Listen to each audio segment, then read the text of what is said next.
Asyhadu la ilaha illallah. Isang mapagpalayang araw po sa ating lahat, mga kaibigan. Ito po ang kawal ng demokrasya, Kawal di Carbonell. Mga kaibigan, ito pong ating paninindigan ngayon ay pagsang-ayon kay Rodrigo Roa Duterte. Ano po ang ating sinasang-ayunan? Sinasang-ayunan ko yung kanyang desisyon sapagkat siya'y tao lamang na huwag haharap sa ICC sa pangatlo at kahit na pang-10 hearing yan po sa International Court, Criminal Court. Itama po yan. May bakit ka nga naman naharap? Ang tapang-tapang mo.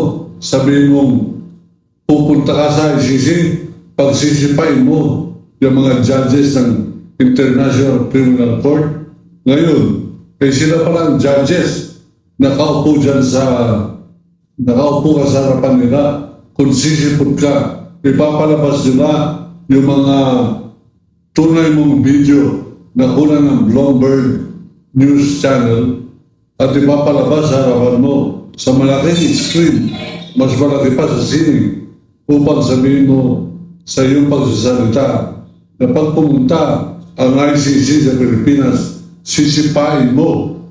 At pag ikaw ay nakarating dyan sa The Hague, Netherlands, sisipain mo yung mga taga-ICC na yan.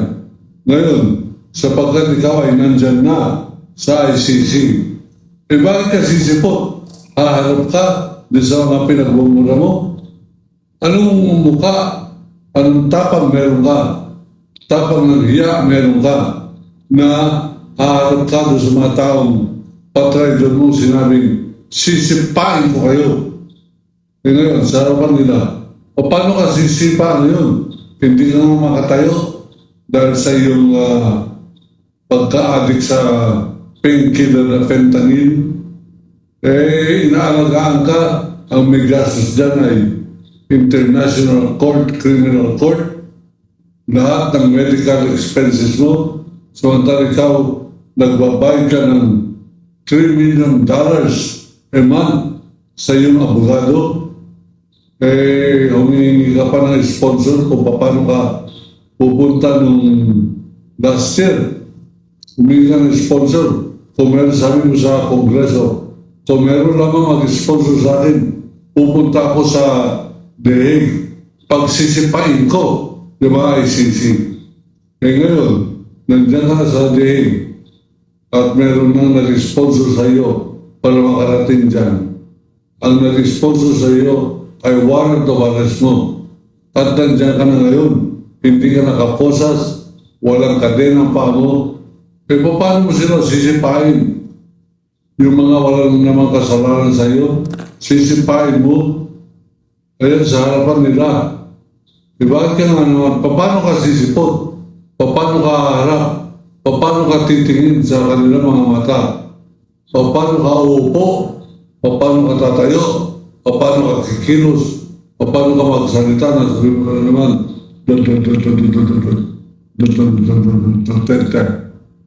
Abay, napakatapang mong tao. Animalis ka, Rodrigo Roa Duterte. Ang dami mong natakot, ang dami mong nauto ng mga Pilipino, mga takot at gunggong na hanggang ngayon naniniwala pa sa iyo. Tama yan, nakikisa ako sa iyo, kumakampi ako sa iyo ngayon sa iyong desisyon na dapat huwag ka ngang sumipot sa iyong mga hearing sapagkat hindi mo makakayanan, hindi kaya ng puso mo yan, duwag ka eh. Hindi kaya ng puso mo ng inyong mga terrorize, mga pinagsabihan at mga inakit-akit mo ay na ikaw ay matapang, ay sa harapan nila sasabihin mo, andito ako para sipain kayo. O wag na, manood ka na lamang ng kanilang ipapalabas kasi laki ng kwartong ito ang kanya pong 5-minute show ng kanilang mga video tungkol sa iyo. 5 minutes lang talaga po ang mga video ng Bloomberg doon. ipinapakita yung highlight ng kanyang pagkakalita.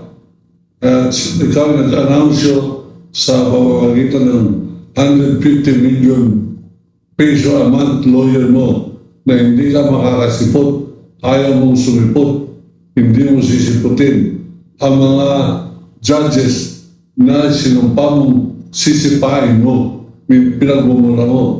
Yung mga representative nila Obama, representative nila Vatican Pope, nandyan lahat yung mga representante ng mga pinagmumura mong mga leader sa buong mundo ay manunod, titignan ang iyong tapang. Hindi ka naman talaga matapang. Bakit ka nga naman silipot? Tama lamang na huwag kang sumipot. Rodrigo Roa Duwag Duterte. Ako, si Waldi Carbonell ang sasabing iniimig ko ang Pilipinas. China, layas!